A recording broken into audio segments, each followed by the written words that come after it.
ഇന്നലെ ഉരുള് പൊട്ടിയിട്ടുണ്ട്. ഞങ്ങളൊക്കെ വീട്ടിലൊക്കെ വെള്ളം.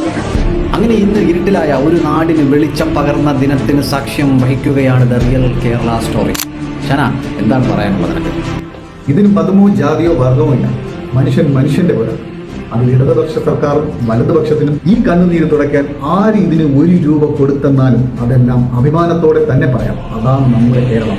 അതാണ് നമ്മുടെ കേരളം. പ്രളയത്തിന്റെ കാലത്ത് പിണറായി വിജയൻ നമ്മളോട് പറഞ്ഞു, കോവിഡ് കാലത്ത് നമ്മൾ ഒന്നിച്ചിറങ്ങുകയല്ലേ എന്ന് പിണറായി വിജയൻ ചോദിക്കുമ്പോൾ രാഷ്ട്രീയ ഭേദമല്ലേ, മതഭേദമല്ലേ, മറ്റ് വിഭജന ചിന്തകൾക്ക് അപ്പുറത്തായി നമുക്ക് ഒരുമിച്ചിറങ്ങാൻ കഴിയുന്നുണ്ട്. പാർട്ടി സംവിധാനത്തോടും സംഘടനാ സംവിധാനത്തോടും നമ്മൾ ഒന്നിച്ചിറങ്ങുകയല്ലേ എന്ന് ആക്ഷേപത്തോടെ ചോദിക്കാനും പിണറായി വിജയൻ ഒറ്റ പേരിന് ഇത്രത്തോളം ആവേശ പാർട്ടി ഘടകങ്ങളിൽ ഉണ്ടാക്കാൻ കഴിയുന്നത് എന്നതിൽ സംശയമില്ല. ആയിരം അഭിവാദ്യങ്ങൾ സഖാവ് പിണറായി വിജയന്.